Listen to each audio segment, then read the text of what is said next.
guys, and welcome back to another video with me, FBL Panda. If you haven't already subscribed, do that right now and like the video for more content. Today I'm gonna talk about the three best tips in FBL. For FBL managers, and so this I'm gonna talk about players you should have and a little how you should think. It's that sort of tips I have for you today. But it's nothing more to talk about. So let's get into the video. So first of all, we have using stats with context. So how big is the sample size? Like how many have him? How many percent is it for him to get the goals? And so who were the opponents that he was like best against, or who was the opponents who he was best meeting, and who was the best. So how was he when he met like good defenders and good players, and so performance of the goalkeeper, like how did the goalkeeper do? If he passed the right, did he pass the ball out? Did he pass the ball from the goalkeeper's box to the forward, so he could get a goal like Alisson? So, was there any luck involved? Like, was there luck when he played against good teams and small teams that gave him goals and assists, or so that he could easily go through these defenders, or some luck that's gave him the chances to get goals and assists? But I don't know really much about the goalkeepers. It's more about how did he present in the games. How did he do in the games? Like how did he pass? How did he save? How did he when the ball got in the box, and so how was his play style as a goalkeeper? And so, but let's get into something else as a tip. Here we have some changes in teams. It's more about Liverpool. What you see here is a picture of Liverpool's formation last season. We had Trent and Robertson on the winger backs, and Salah and Darwin at the left wing and right wing, and Diego Jota at the center forward there. And they played two center backs. So I want to talk about these four players especially more, because these were the players that we want to talk about in how they gonna play in this season, and how they started in last season.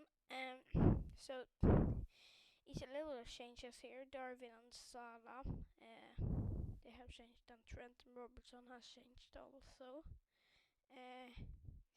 So I'm gonna show you a picture of the team they're gonna start with now. Darwin at the forward and Salah at the right wing, same as Salah, but he got a little lower down and more at the side. So it's smaller percent chance of him getting goals now. But Darwin forward, he played like a forward last season. I don't really know the change there. He's gonna play starter forward now with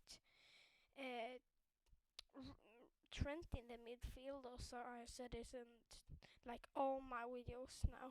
He's gonna play CM or CDM. But Robertson in the center back, I would really not take him center back. He is a left back, I know, but he's gonna play center back in this season. I don't really know if he has any special things at the center back.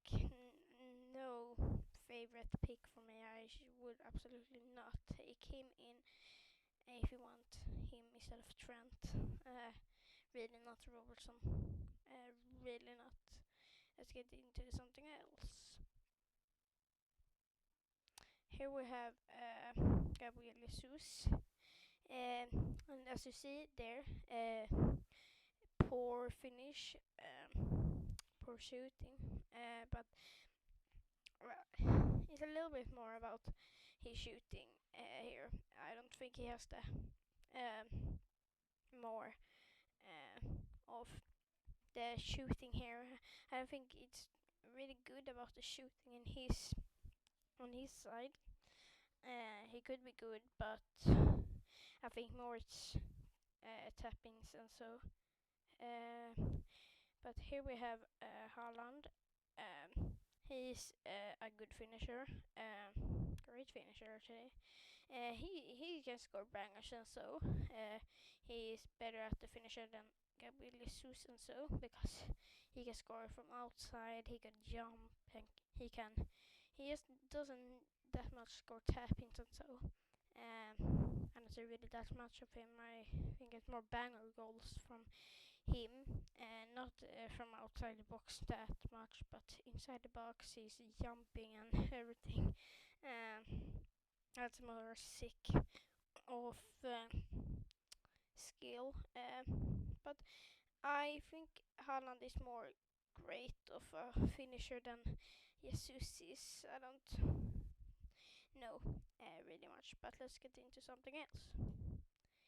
Here we have number 2, and here we have noticing system changes. Like, if the team has a new manager, it could be a new play style. It's not surely like that, but it's most like that. So if it is like Chelsea, Pochettino, or how you say the name of him, the pre-season has been actually very good.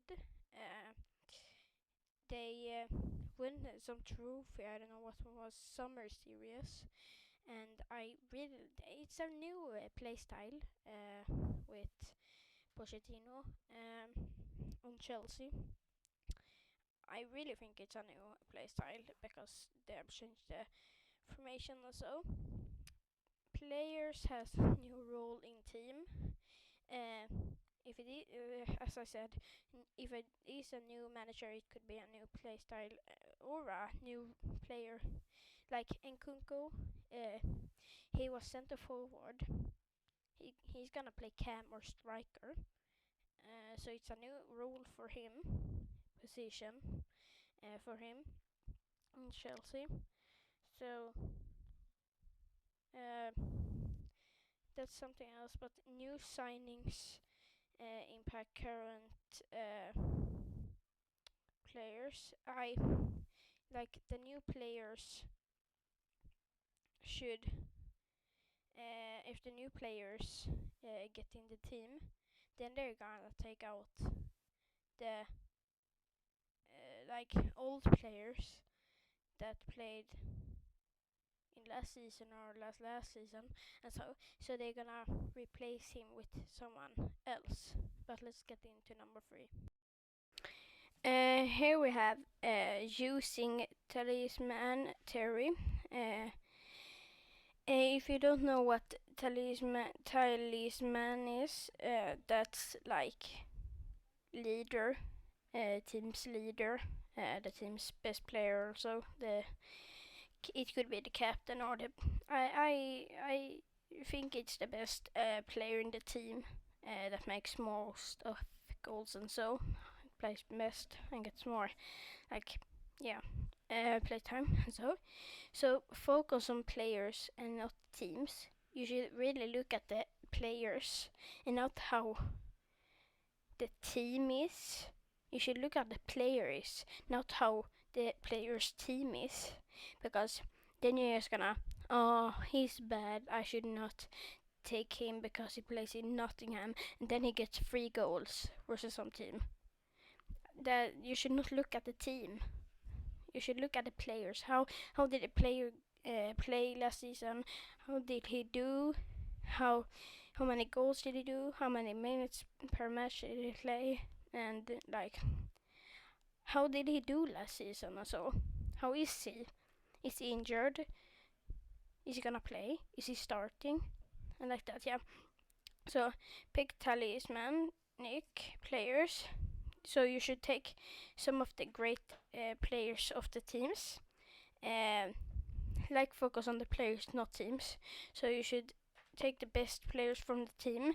If it is like Nottingham and you want someone from there, I would take Avoinigini or Gibbs White or Elanga because he got signed for Nottingham. But you should not take the not good players that isn't good. You should take the good players from the team. If it is too expensive, take a second best in the team that is cheap. Like, I don't see any problem with that you take someone good from the team that is cheap, because they're gonna do very good. Like Man City, they have Rodri. He's 5.5 million. He's a banging player, starter. He's very good at shooting, passing, gonna start, and so yeah. But let's get into the last one here. In that talismanic players get bonus points. So the like leader players, as I said, is gonna get more bonus points. Points, how you say that? The more better players that score more goals, or get more assists, play well, get clean sheets. That sort of player is gonna get bonus points, and not good ones.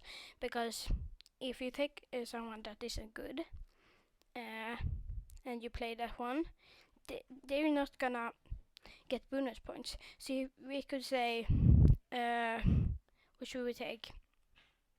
If we take here, like Rodrigo in Man City, he could get bonus points, but it's more likely like to Foden gets it, because there's some sort of change in the play style of that sort of players, because someone is winger, someone is like a defensive player, someone's an attacking player. So they're not just gonna get more goals, someone is gonna get more clean sheets, and so on.